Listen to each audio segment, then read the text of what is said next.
मनुष्य बन के तो आ गया, कर्म समय कलयुग का चल रहा है उसके अकॉर्डिंग करता जा रहा है। भूल गया अपने उद्देश्य को, भूल गया अपने मकसद को, भूल गया इस शरीर में बेइंतहा खुशियां हासिल कर सकता है, भूल गया चंद खुशियों के लालच में, भूल गया जीवा के स्वाद में, भूल गया इंद्रियों के भोग विलास में। ये क्षणिक आनंद, ये पल का आनंद पाके मस्त हुआ बैठा है और उस परमानंद से बहुत दूर हुआ बैठा है।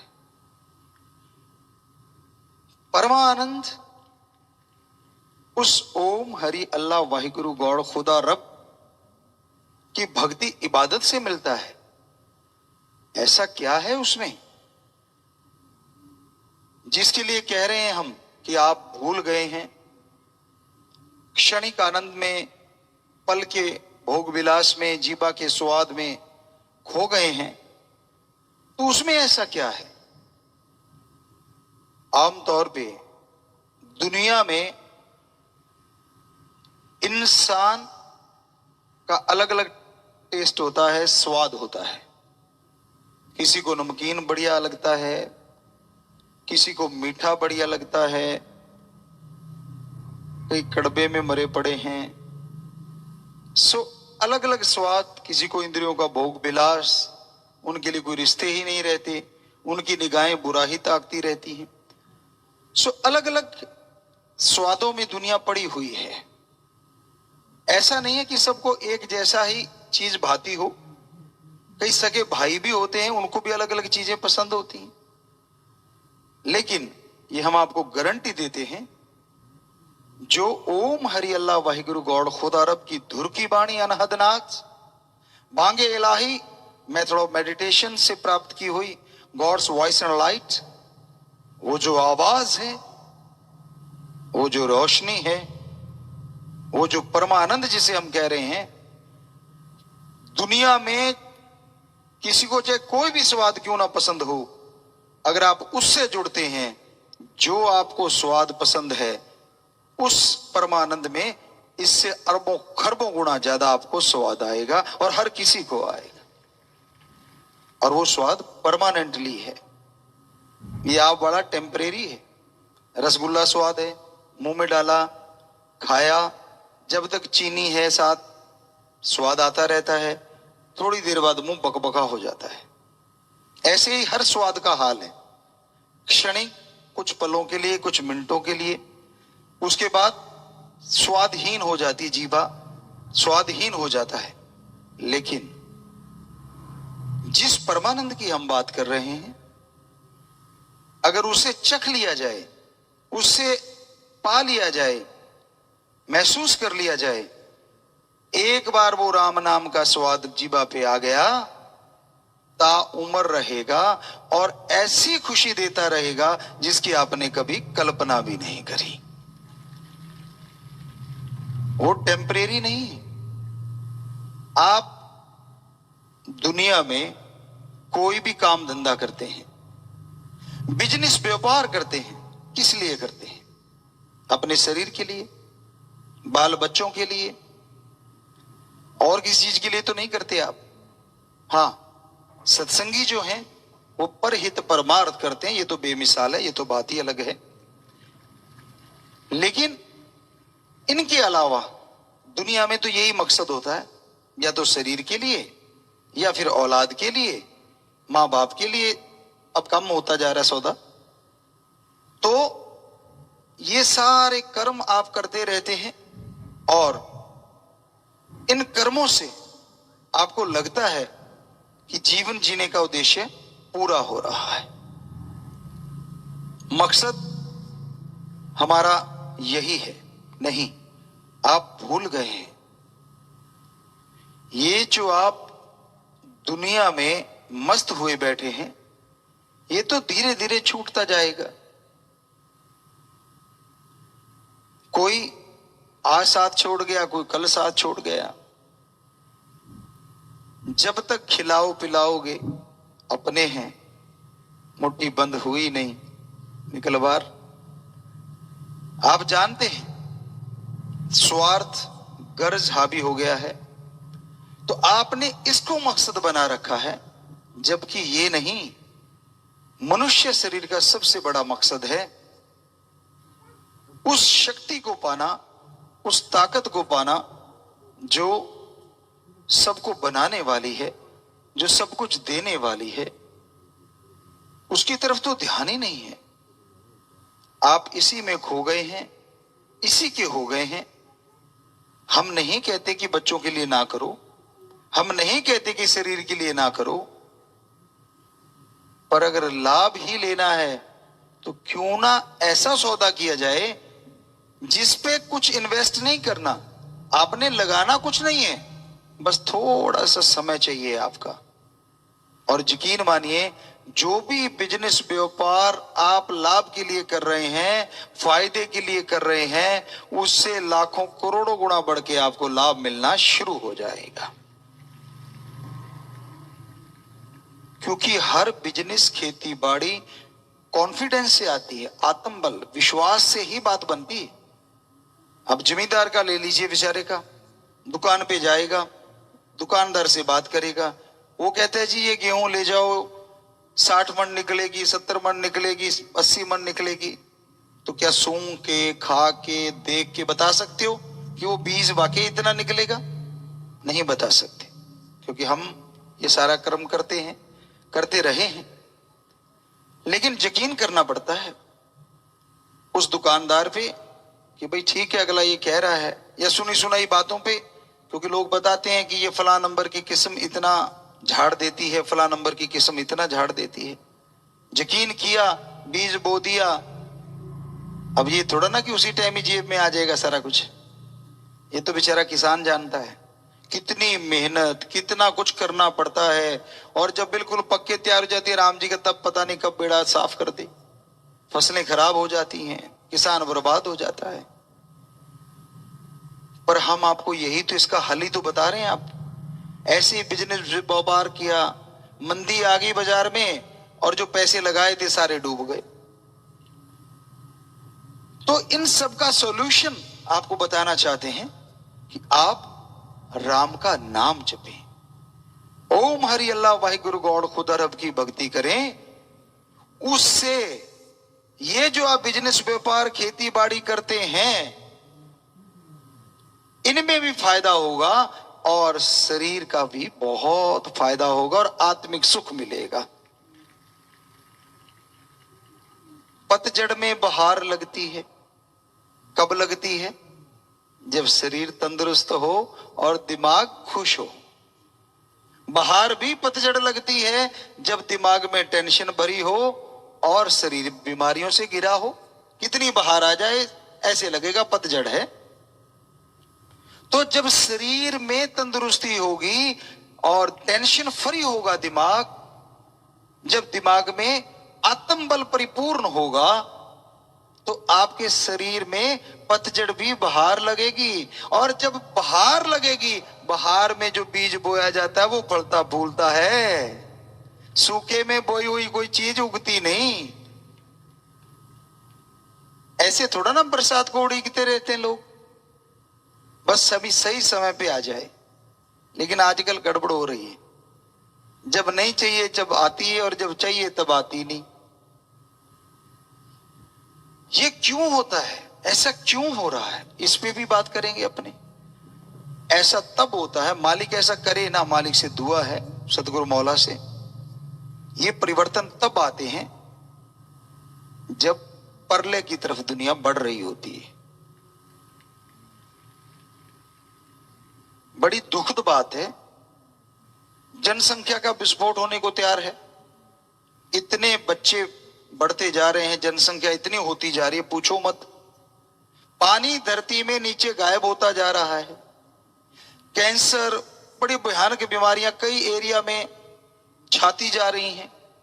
शायद 90 से क्या उससे पहले से लगे हुए हैं, 1948 से मान लीजिए आप, हम लगे हुए हैं कि भाई ये नशा जो है ये घातक है रे, घातक है रे। और फिर 90 के 92 93 के बाद तो हम साफ ही आपको कहने लगे थे कि ये इनडायरेक्टली युद्ध छिड़ गया है और हमारी आने वाली पीढ़ियों को निकम्मा करने के लिए ये नशा शुरू कर दिया गया है।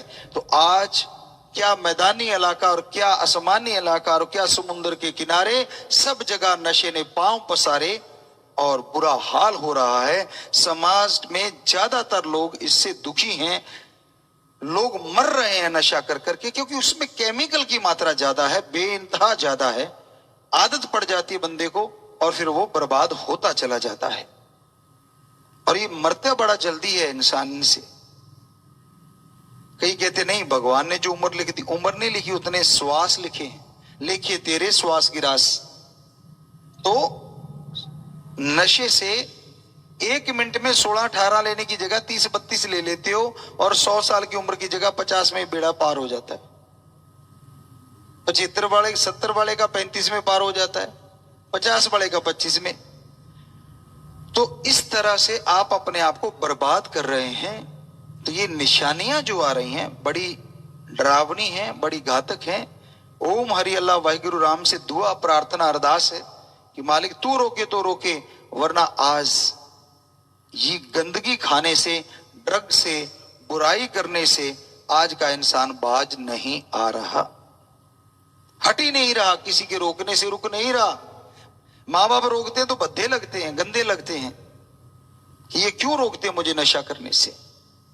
तो समाज में भयानक परिवर्तन आ रहे हैं और उसी का एक ये अंग है। आप महसूस करके देख लो, बरसात बिना मौसम के हो रही है, मौसम जो पहले नहीं होता था वो हो रहा है, और जो नहीं होना चाहिए वो भी हो रहा है। ग्लेशियर पिघल रहे हैं, पानी नीचे जा रहा है, कोयला, डीजल, पेट्रोल कब तक चलेगा? फिर क्या करोगे? आदी तो हो गए, अब लाइटों के भी आदी हैं, पंखों के भी आदी हैं, सारी चीजें, एसियों के भी लोग आदी हैं, बहुत सारी चीज है। पर जब ये चीजें खत्म होगी जिनसे ये बनता तो कैसे चलेगा काम? पुरातन समय में सौर ऊर्जा, बिजली की ही रोशनी से ही सब कुछ लिया जाता था और प्रदूषण भी नहीं फैलता उससे, हमारे ख्याल से। बाकी तो साइंटिस्ट बता सकते हैं। सौर ऊर्जा से हमें नहीं लगता कि कोई प्रदूषण फैलता होगा। सो कहने का मतलब, तो हमें कैसे पता है कि ये चीज होगी?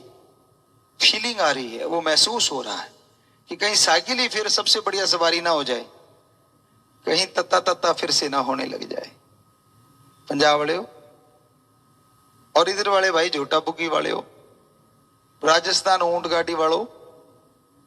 कहने का मतलब, जब पेट्रोल नहीं, डीजल नहीं, कोयला नहीं, तो फिर ऊंट की पूंछी मरोड़ोगे? वो चमड़े वाली छांट चलो नारिया फलान्या तिंकड़िया। सो कहने का मतलब, फिर कहीं साइकिल की सवारी अच्छी ना लगने लग जाए। वैसे नंबर 1 है साइकिल चलाना, सेहत की सेहत बढ़ती है और यहां जाना वहां भी पहुंच जाते हो। बुरा ना मनाना, हम तो आप गाड़ी में भी जाते हैं, आप लोग भी जाते हैं, लेकिन गाड़ी में तो सफर करने से जेब भी खाली होती है और सेहत भी खाली होती है। जाना पड़ता है और जाना पड़ेगा भी, जब तक चल रही गाड़ियां कौन हटता है। पुराने समय में लोग कहते हैं जी, कई बड़ा दर्द होता है, हमें बड़ा दुख लगता है, अपने आप को बुद्धिजीवी बनते हैं, बड़े आलम फाजिल बनते हैं और ये कहते हैं कि नहीं जी, इतिहास में लिखा है, इतिहास में ये लिखा है, ये पवित्र रामायण है, पवित्र कुरान शरीफ है, पवित्र गुरुबाणी श्री गुरु ग्रंथ साहब है जो संतों ने लिख दिए, या पवित्र वेद हैं, ये तो जी काल्पनिक चीजें हैं। ऐसे ही मतलब उनमें जो लिखा हुआ है, जैसे महाभारत हो गई, रामायण हो गई, उनको काल्पनिक बताते हैं, इतिहास को सही बताते हैं। एक सज्जन ने हमें से भी ये बात करी कि जी इतिहास तो बिल्कुल ठीक है, बाकी ये महाभारत, ये रामायण जो पवित्र ग्रंथ हैं वो तो पवित्र भी नहीं बोलते, पर हमारी जुबानी ऐसी, हम तो पवित्र के बिना बात नहीं करते। ये जो पवित्र ग्रंथ हैं ये तो काल्पनिक कहानियां हैं। हमने कहा कैसे कैसे, किसने देखी ये चीजें? तो हमने कहा आपका जो इतिहास बोलता है वो किसने देखा आज वाले ने? कहते वो तो लिखा है। किसने लिखा है? कहते जी विद्वान पढ़े लिखे ने लिखा है। हमने कहा उनके बाल बच्चे होते होंगे? कहते हाँ। जिन्होंने इतिहास लिखा है उनके बाल बच्चे परिवार भी थे। हमने कहा सुनो, ये तो वो आदमी, कहते हाँ। तो जिन्होंने हमारे पवित्र ग्रंथ जितने भी हैं, चलो महाभारत ले लीजिए या रामायण ले लीजिए, जिन्होंने वो लिखे हैं उन्होंने सारी दुनिया त्याग के लिखे हैं, तो उनको झूठ बोलने में किस चीज का लालच था? इतिहास भी आदमी ने लिखा और ये भी आदमी ने, वो आदमी बाल बच्चों के लिए जीता था, और जिन्होंने हमारे पवित्र ग्रंथ लिखे हैं वो समाज के लिए जीते थे। आप बड़े झूठे हो सकते, हमारे बड़े झूठे नहीं हो सकते। हम चैलेंज करते, जो मर्जी साइंटिस्ट आ जाए हमसे बहस करके दिखा दे कि भाई हाँ हमारे धर्म झूठे हैं, सवाल ही पैदा नहीं होता। तो ये गलत बात है और हैरानी होती है। चंद किताबें पढ़ के अपने आप को महापुरुष समझने लग जाते हैं, साइंटिस्ट समझने लग जाते हैं, और साइंस की एबीसीडी नहीं आती। धर्मों ने बहुत चीजें पहले बताई हैं, कुछ एक बातें। अब धर्मों में, पवित्र वेदों में यह लिखा हुआ है कि सोना सबसे पहले यहां से मिला, हीरे जवाहरात मोती सबसे पहले जो मिले इस समुद्र के बिल्कुल नीचे से मिले। आपको सुन के क्या लगा? छोटी सी बात लगी? नहीं, बहुत बड़ी बात है। इसका मतलब उस समय भी लोग समुद्र के नीचे जाके सोना निकाल लाते थे। कैसे? या तो पनडुब्बियां होंगी या ऑक्सीजन सिलेंडर होंगे। तो ये आपकी साइंस तो आज बनी है, उनके पास तो पहले ही था सारा सामान। तभी तो उनको पता चला कि समुद्र में सोना है। आज देख लीजिए आप, समुद्र से सोना निकालते हैं विदेशों में, वैक्यूम लगा लेते हैं और ऊपर मशीनें लगी होती हैं, वैक्यूम से वो सारा नीचे से समुद्र से निकलता है और वो छनता है, और उसका एक प्रोसीजर है। तो उस तरीके से वो गोल्ड लोग प्राप्त कर रहे हैं, सोना निकाल रहे हैं, मोती मिलते हैं, सब कुछ है। तो हमारे पवित्र ग्रंथ जो हैं वो सच्चे थे, सारे धर्मों के सच थे, सच हैं और सच ही रहेंगे। उनमें कुछ भी झूठ नहीं है, पर पढ़ने का नजरिया अलग अलग है। कोई किसी तरीके से पढ़ लेता है, कोई तो इसलिए पढ़ता है कि यार पूरा कर लो, अपा तुम नोट लेके जाने, लेना क्या है। बुरा ना मनाना, सुनने वालों आप भी ना मना लेना भाई, हमारी बात का बुरा जल्दी मना लेते हैं कई बार, क्योंकि कड़वा सच है ना। कई तो बेचारे आते इसलिए कि फटाफट पढ़ो यार और पार करो। और कई घर वाले होते हैं जिनके वहां महापुरुषों के पाक पवित्र वचन चल रहे होते हैं, वो कहते हैं हाँ घर में खुल गया, सब कुछ चल रहा है। बहुत सारे धर्मों में चलती है ये चीज, और खुद खा पी रहे होते हैं गलत चीजें, गलत कर्म कर रहे होते। अरे तू बैठ के सुन तो ले, तेरे घर में महापुरुषों के पवित्र वचन चल रहे हैं। कोई नहीं सुनता, बहुत कम लोग होंगे जो पूरा सुनते हैं। घंटा कोई बैठ जाता होगा, कोई 2 घंटे बैठ जाते होंगे। बुरा ना मनाना, हमने अपने आंखों से देखा है। पढ़ने वाले भी तब तक भी बढ़िया पढ़ते हैं, और जैसे उठ के गए नहीं, एक पढ़े 4 उल्टाए, मालिक का नाम न बिरथा जाए। कौन सा कोई देख रहा होता है वहां? ये हमारी आंखों से देखी बात है, सभी धर्मों में देखा हमने ऐसा। 7-7 दिन, 2-2 दिन, 3-3 दिन महापुरुषों के वो पाठ पढ़े जाते हैं, वचन पढ़े जाते हैं। गरुड़ पुराण ले लीजिए आप, बहुत सारे धर्मों की बात कर रहे हैं हम। तो सामने बैठो परिवार वाले, मजा तो तब है 7 दिन, 2 दिन, 3 दिन, 1 दिन, जितने दिन भी महापुरुषों के पवित्र वचन अगर बैठ के सुनोगे इतने दिन, तो कपाट खुल जाएंगे और खुशियों से लबरेज हो जाएंगे आप। लेकिन आप तो बैठते ही नहीं, तो फिर क्या दीवारें पवित्र करवा रहे हो क्या? उनको करने से आपको क्या मिलने वाला है? ठीक है, ये सच होता है कि महापुरुषों के पाक पवित्र ग्रंथ जहां पे रखे हैं वो पूजनीय जगह हो जाती है, मानी बात। संत पीर पैगंबरों के यहाँ चरण टिके आदिकाल में टिक रहे हैं, वो भी जगह पवित्र हो जाती है, मानी बात। लेकिन आपका हृदय पवित्र, आपकी आत्मा को, दिमाग को आत्मिक शांति तो तभी मिलेगी ना जब उनके वचनों को सुन के अमल करोगे। खुशियां जरूर मिलेंगी वहां, यहां वो रहा संत पीर पैगंबर महापुरुष, या उनकी पाक पवित्र वाणी या पाक पवित्र ग्रंथ वहां आ रहे, वहां खुशियां जरूर मिलेंगी। क्योंकि याद आएगी कि यार यहाँ महापुरुषों ने चरण टिकाए थे या उनके पाक पवित्र वचन पढ़े गए थे। खुशी आएगी उस कमरे में जाते हुए। लेकिन असली खुशी तो उन वचनों को सुन के अमल करने से मिलती है, उनको सुन के जिंदगी में अपनाने से मिलती है। सत्संग सुनो और फिर विचार कर लो। क्या संत कोई अपने लिए करते हैं?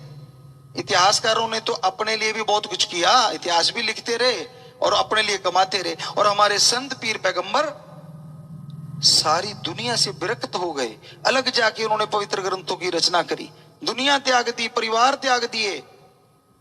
तो वो सच्चे हैं, ना कि वो जो सारा कुछ करते रहे। वो गलत हो सकते, हम ये नहीं कहते इतिहासकार कोई गलत है, वो भी सच्चे हो सकते हैं।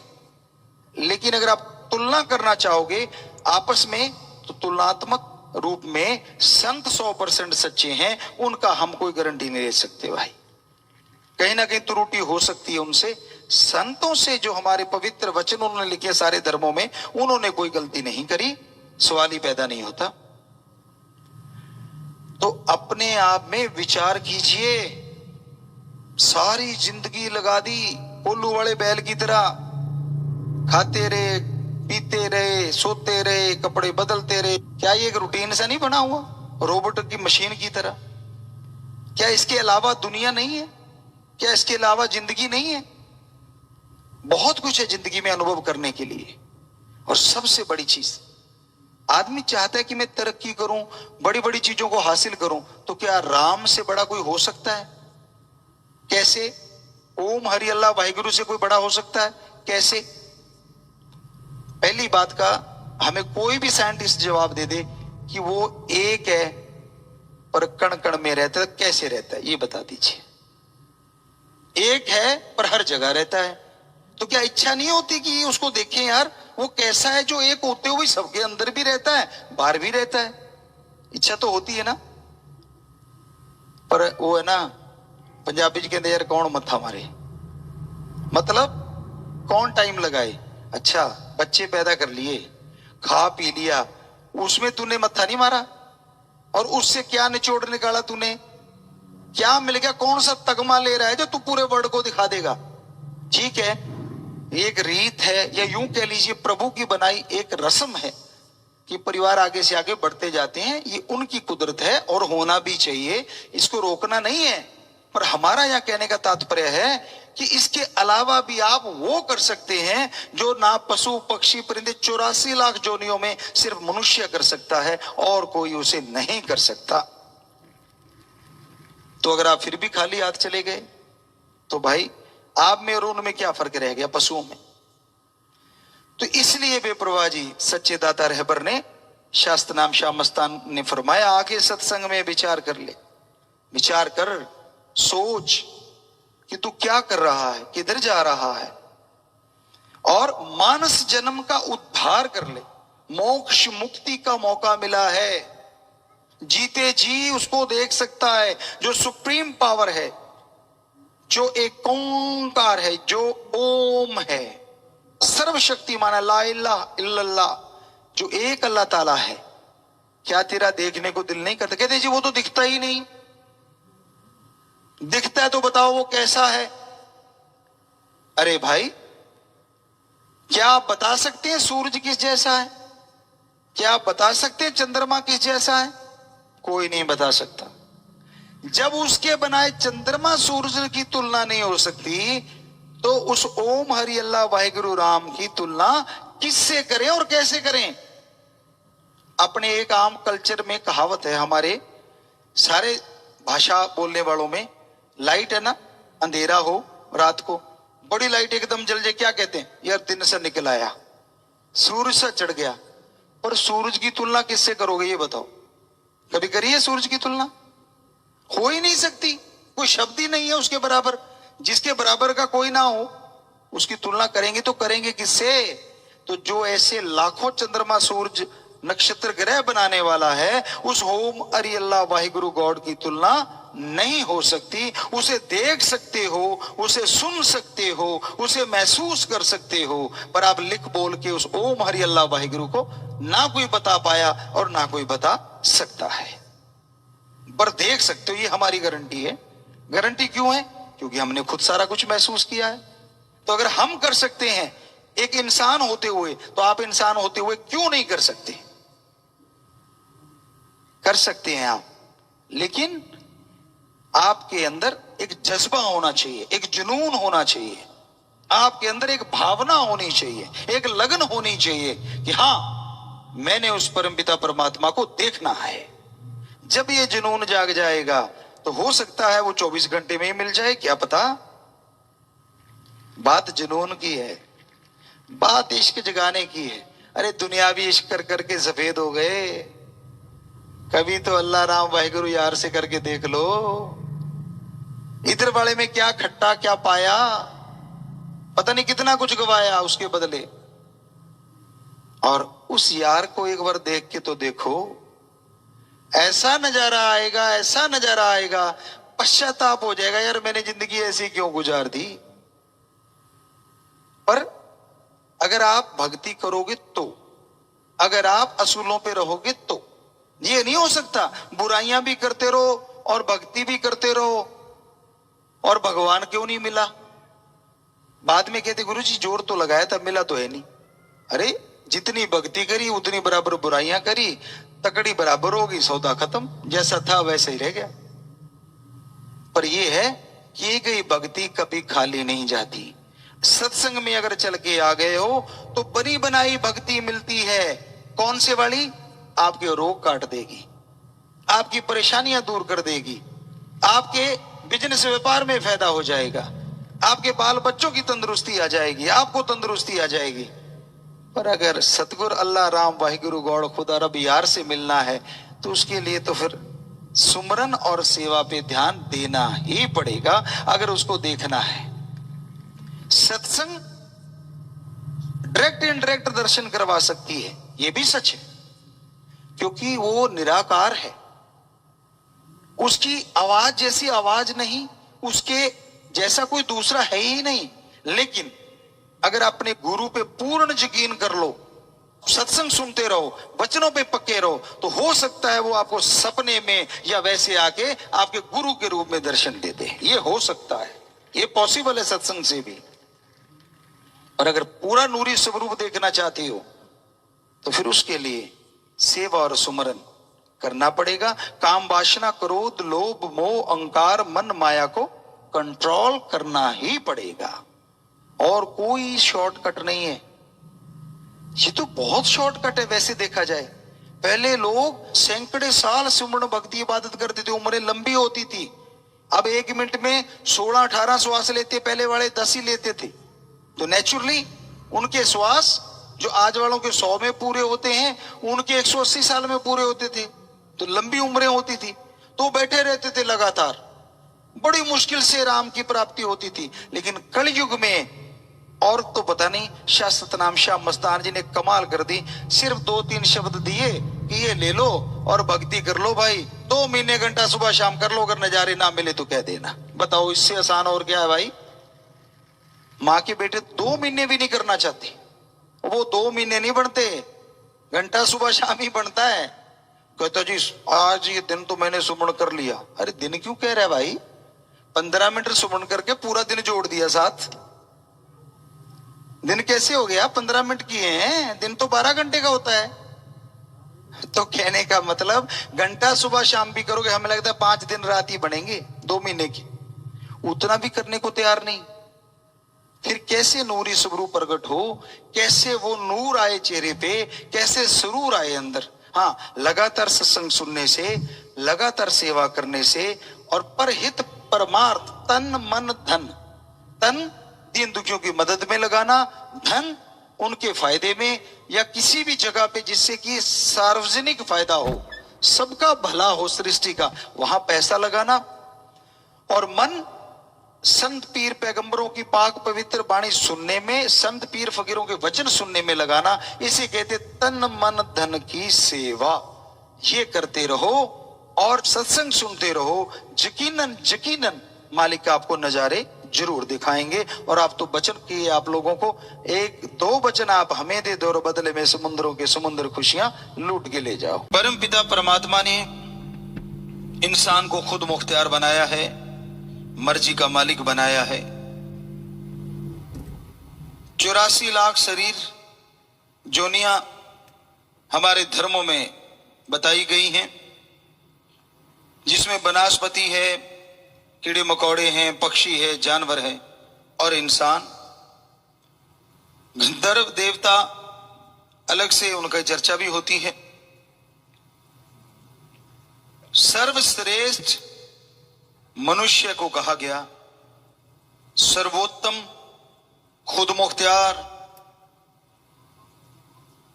और मुखिया या सरदार जून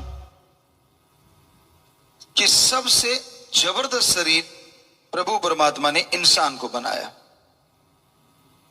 इसका दिमाग बाकी सब जीवों से बहुत ही ज्यादा है। और आज आदमी 10 से 15% दिमाग का हिस्सा ही काम में लेते हैं और उससे सुपर कंप्यूटर बन गए, बड़ा कुछ बन गया, पर सिर्फ 10-15% इस्तेमाल करने से। पर जब हम हर चीज के लिए दिमाग का इस्तेमाल करते हैं तो फिर जनसंख्या जो बढ़ रही है, पानी की कमी आ रही है, इसके लिए इंसान क्यों नहीं सोचता? कई कह देते जी भगवान देता है, ये तो भगवान का लिखा हुआ है, ओम हरि अल्लाह वाहिगुरु राम का, इसलिए बच्चे आते जाते हैं। भगवान ने आपको खुद मुख्तियार बनाया है। उस परमपिता परमात्मा ने आपको मर्जी का मालिक, कुछ हद तक आप नए कर्म कर सकते हैं, वो आपके हाथ में है, अच्छे करो या बुरे।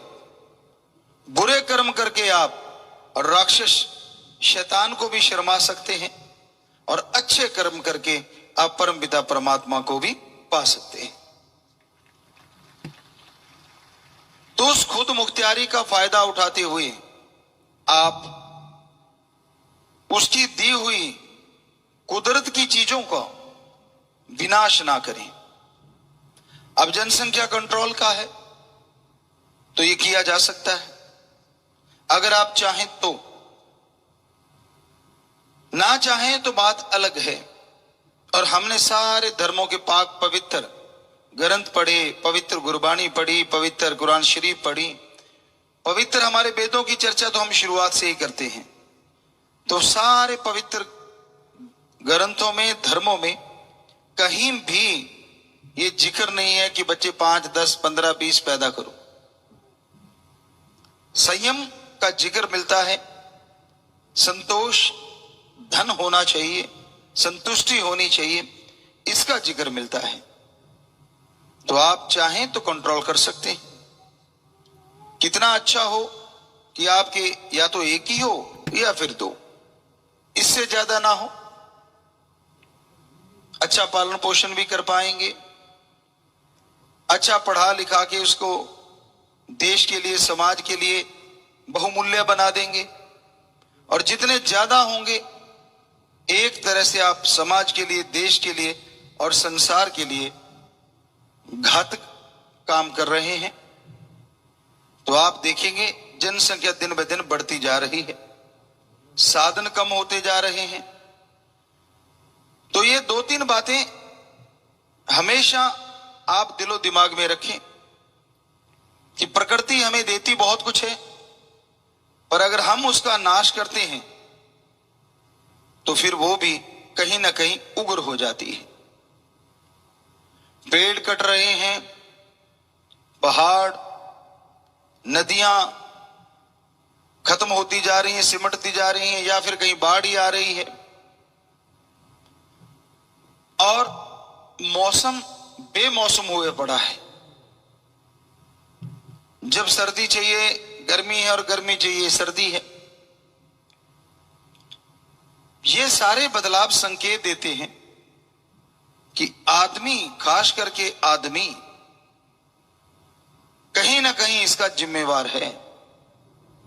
चाहे तो वो प्रदूषण फैला रहा है, चाहे वो पेड़ पौधे काट रहा है, चाहे वो पहाड़ों की कटिंग कर रहा है, खात्मा कर रहा है। तो ये खुद मुख्तियार इंसान, आज जिम्मेदार इंसान, इस जिम्मेदारी से हटके प्रकृति के नाश करने में लगा है। और बड़ा डर लगता है कहीं प्रकृति उग्र रूप धारण करके प्रलय महाप्रलय ना ले आए। क्योंकि राम जी ओम हरि अल्लाह वाहिगुरु गौड़ खुदा रब ने, उस ओम परमपिता परमात्मा ने बैलेंस बनाने के लिए, सृष्टि का बैलेंस बना रहे, तालमेल बना रहे, हर चीज बनाई है। एक भी ऐसी चीज नहीं जिसे आप ये कहें कि ये फालतू की चीज है। ये आपका भ्रम हो सकता है, अज्ञान हो सकता है, लेकिन परमपिता परमात्मा ने जो कुछ भी बनाया है, जो वो बना रहा है, जो कुछ किया कर रहा है, वो सब सोच समझ के करता है। ओम हरि अल्लाह वाहिगुरु राम। एक आपको उदाहरण दिया करते हैं कि एक पेड़ के नीचे दो अमली नशा करके लेटे हुए थे, धुत थे। बेरी का पेड़ था, आसपास सब्जी की बेलें लगी हुई थी। तो अभी वो बातें कर रहे थे तो भगवान की गलतियां निकालने लग गए। जब आदमी नशा कर लेता है ना, अपने आप को भगवान से कम नहीं समझता। उसको लगता है हम दो हो गए, एक मैं और एक नशा। तो वो भी ऐसे ही कह रहे थे, कहता यार मेरी बात सुन। दूसरा कहता बोल क्या है? कहता ये देख बेरी कितनी बड़ी है। कहता बहुत बड़ी है यार, बहुत लंबी चौड़ी है। कहता इसके लगे छोटे छोटे बेर। कहता बिल्कुल सच। कहता इधर निगाह मार। कहता हाँ। कहता मरियल सी बेल है। कहता बिल्कुल मरियल बेल है। और पेठे इतने बड़े बड़े कद्दू लौकी लगे हुए हैं। कहता यार सच है। तो कहता कर दी ना भगवान ने गलती? दूसरा कहता बिल्कुल, हमें मिले तो हम उसको समझाएं। अब वो तो मिले तो ना। कहता बाकी बहुत बड़ी गलती कर रखी है। अभी कुछ देर बातें करके हटे ही थे तो पहले वाला बोलता, कहता यार भगवान की गलती काट दे, वो सही है। दूसरा कहता अब क्या हो गया? अभी तक तो तू भगवान को कह रहा था गलत है, इतनी देर में क्या हो गया? कहता सुन। कहता हाँ। कहता हवा तेज चली थी। कहता हाँ चली थी। कहता बेरी का एक बेर टूट के मेरे नाक पे लगा, अगर इसकी जगह पेठा होता तो सिर्फ छिद्र रह जाते, बाकी सामान साफ। तो हकीकत ये है, सच ये है कि वो राम जो करता है ओम हरि अल्लाह वाहिगुरु गॉड, वो सही करता है। इसी पे एक और बात आपको सुनाया करते हैं। एक राजा वजीर की बात। वजीर जो था वो हर बात पे भगवान का शुक्राना करता था। कोई भी बात होती कहता जी बहुत अच्छा, मालिक जो करता है सही करता है, धन्यवाद परमात्मा। एक दिन शिकार खेलने गए और शिकार खेलने गए, राजा ने तीर चलाया या कटार निकाली, उसका अंगूठा कट गया एकदम से, खून के फुहारे छूटे। साथ में वैद हकीम होते हैं, उन्होंने पट्टी वगैरह करी। वो वजीर को कहता ये क्या हुआ? कहता जी भगवान जो करता है सही करता है। अब राजा तो राजा है, गुस्सा आ गया। कहता काहे का दोस्त, मेरा अंगूठा कट गया और तू कह रहा ठीक हो गया? ना कोई ये कहा कि भाई आपके दर्द हो रहा है, ना ये आप कह रहे हो जो भगवान करता है ठीक करता है। कहता उठाओ इसको और 6 महीने के लिए काल कोठरी में डाल दो। अब राजा का हुक्म कौन डाले? पकड़ा और काल कोठरी में डाल दिया। 2-3 महीने बाद वो राजा फिर शिकार पे गया, रास्ता भटक गया और आदिवासी एरिया में चला गया। तो उन्होंने पकड़ा बादशाह को और ले गए। कहते इसकी बलि देंगे। शाम से का समय हुआ आया, जैसे वो नाचते कूदते हैं या तिलक लगवाते हैं या संदूर लगाते हैं, तो वो सारा कुछ कर करा के कपड़े उतारो जी, कहते इसको नग्न करेंगे। नंगा किया। तो फिर उनका तांत्रिक आया, उसने थोड़ा चेक किया और बोलने लगा ना भाई ना। कहते क्या? कहते इसकी बलि नहीं दी जा सकती। कहने लगे क्यों? कहने लगे इसका अंग भंग है, इसका अंगूठा कटा हुआ है और शरीर पे अगर कोई अंग कट जाए तो वो कहने लगा उसकी बलि अपने यहां मंजूर नहीं होती। राजा को छोड़ दिया, कपड़े पहन के वो भाग लिया, सीधा ही जेल में पहुंचा। अपने यार दोस्त को बाहर निकाला। कहता यार बहुत दुख लग रहा है, तूने जो कहा था वो सही निकला। कहते कैसे? कहता ऐसे ऐसे मेरे साथ हुआ, अगर अंगूठा ना कटा होता तो मैं बलि चढ़ जाता। कहता जी मैं तो पहले ही कह रहा था, भगवान जो करता है वो सही करता है। राजा कहता चलो मेरे लिए तो सही किया, तेरे लिए क्या सही कर दिया, 6 महीने में जेल में पड़ा रहा। कहता ये भी सही किया। कैसे? कहता सुन राजन, आप दोनों इकट्ठे जाते थे शिकार पे? कहता बिल्कुल। और दोनों इकट्ठे भटक जाते? कहता भटक जाते। कहता आदिवासी दोनों को ले जाते, तेरा तो अंगूठा कटा है, मेरा तो नहीं कटा, मेरा तो सिर काट देते। तो इसलिए भगवान जो करता है अच्छा करता है, पर आदमी समझता नहीं है। अंधाधुंध पेड़ काटे जा रहे हैं, अंधाधुंध पहाड़ों का खात्मा किया जा रहा है, अंधाधुंध घर बनते जा रहे हैं। संयुक्त परिवार होते थे तो नेचुरली एक घर में 4 भाई, तो चारों भाइयों का परिवार रह लेता था। 2-4 कमरे और डालिए, ऊपर नीचे हो लिए, बात खत्म, ऊपर कमरे डाल दिए। लेकिन आज 2 भाई हैं, वो भी अलग, एक का घर अलग, दूसरे का अलग। जंगल कट रहे हैं, खनन हो रही है, हम रोक देंगे, हम ये कर देंगे, हम वो कर देंगे। जब आप समाज वाले समझोगे तभी ये रुकेगा, वरना नहीं रुकता। चाहे राजा महाराजा कितना भी जोर लगा ले, अगर आप नहीं हटते। अब देखो कई जगहों पे शराबबंदी की गई, वो घर के चूल्हे भी बना रहे हैं देसी। अब बाहर वाली तो बंद हो गई, लेकिन ये चूल्हे वाला गुड़ तो देना पड़ता है, चाय के लिए मिल जाता है। और इन चीजों से मिला मिलू के शराब बना लेते हैं। हम महुए के पेड़ के फूलों से शराब बन जाती है, नारियल से शराब बना लेते, काजू से शराब बना लेते। तो सारा समाज जागेगा तभी कोई राजा महाराजा अगर कुछ कहेगा उसका असर होगा। अगर समाज नहीं जागेगा कोई आपको गलत कार्य से नहीं रोक सकता।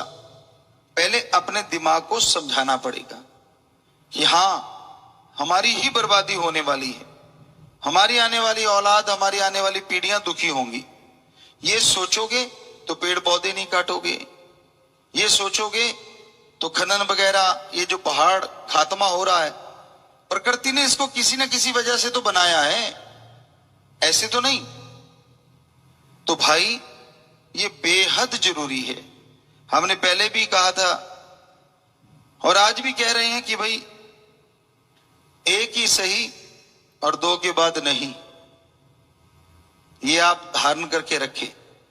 देश की तरक्की होगी, आने वाला जनसंख्या का विस्फोट होने से हो सकता है भगवान जी बचा लें, वरना आप पहले के मुकाबले देख लीजिए कितने रेट बढ़ गए बेरोजगारी के, कितने रेट बढ़ गए क्राइम के, कितने रेट बढ़ गए आवारागर्दी के।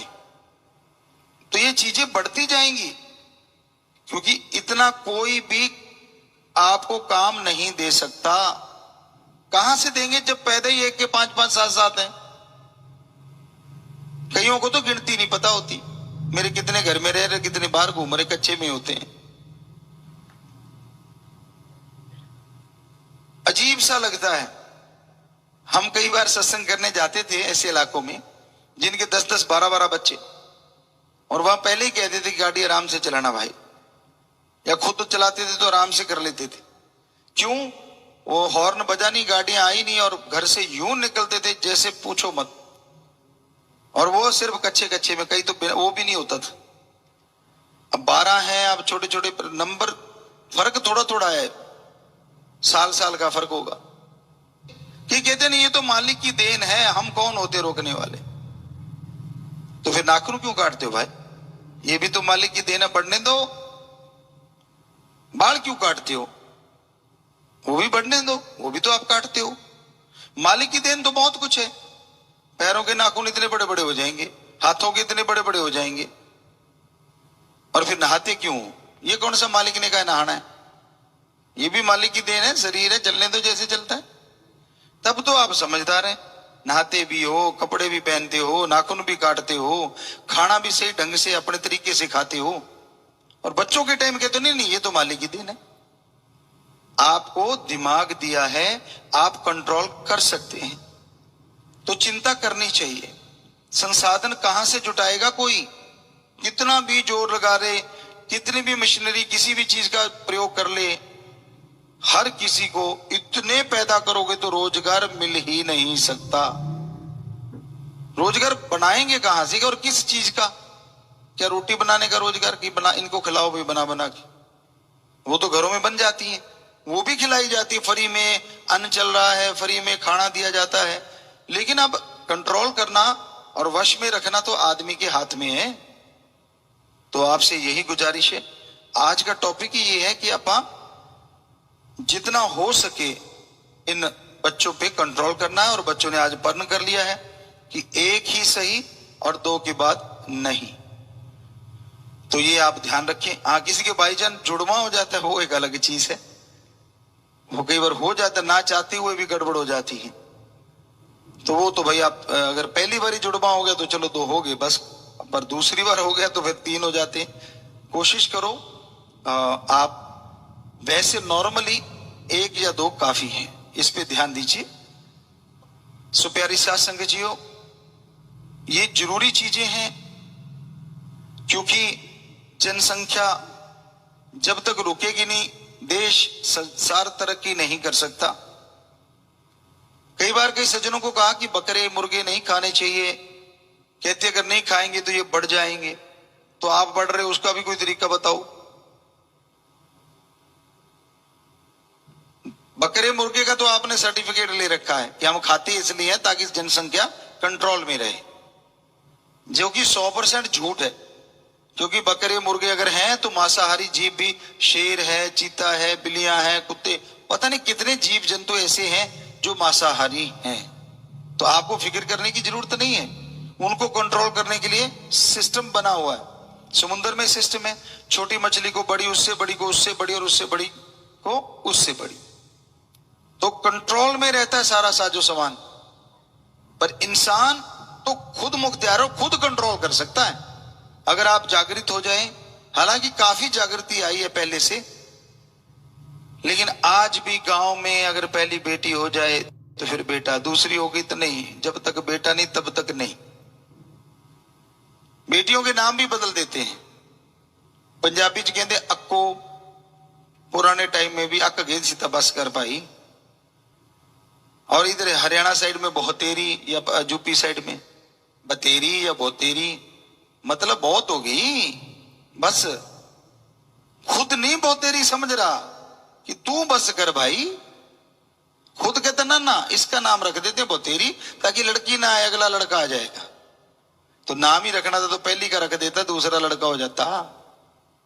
तो नाम में कुछ नहीं पड़ा, ये सिस्टम है। आप डॉक्टरों की राय लीजिए। और हमें लगता है बेटियां बेटों से कम किसी मामले में है ही नहीं, बराबर है। बल्कि कहीं ना कहीं बेटियां अपने मां बाप के लिए जो सॉफ्ट कॉर्नर रखती हैं या ममता का भाव रखती हैं, वो बेटों के अंदर नहीं होता कुदरती तौर से। ऐसा नहीं कि बेटे कोई गलत होते हैं, अच्छे हों, कितने भी अच्छे क्यों ना हो, लेकिन जो ममता की भावना बेटियों के अंदर होती है वो अपने मां बाप के लिए आखिर तक रहती है। ये हमने देखी हुई बातें, अजमाई हुई बातें। और दूसरी बात, जिन घरों में बेटी नहीं होती वहां रहना सहना, तमीज नाम की चीजें बहुत कम पाई जाती हैं। और यहां बेटी होती है वहां रहन सहन में और तमीज, बोलने में, पहनने में बहुत सारी तमीज रहती है। तो इसलिए भाई आप ये मत सोचो कि बेटा ही चाहिए, ये मत सोचो कि बेटी ही चाहिए। एक बेटा हो गया चाहे बेटी हो गई, बस मालिक की देन है। पर ज्यादा ही है तो दो, दो के बाद नहीं। और जो सुन रहे हो भाई, चाहे आप मानते हो हमें चाहे नहीं मानते, यकीन मानो, आप करके देखो। अगर एक एक बच्चा है कैसे फर्क पड़ता है जरा सोच के देखिए। 5 बीघे 5 एकड़ एक के पास है, 2 एकड़ एक के पास है, एक एक बच्चा है, दोनों की शादी हो गई, पहले तो 7 एकड़ हो गई, जमीन घटने की बजाय बढ़ गई। दूसरी बात, घरों की जो भरमार है, पेड़ कट रहे हैं, 2 की जगह 1 घर बन गया। और मां बाप की संभाल दोनों की करो, तो इस तरह से आप अगर देखेंगे आगे से आगे जमीनें जैसे आपने घटाई है ना पैदा कर करके, और वैसे बच्चे अगर कम रखोगे फिर से आपके नाम जमीनें बढ़ने लग जाएंगी, फिर से जायदाद आपके नाम ज्यादा होने लग जाएगी और आप सुख में जिंदगी जी पाएंगे।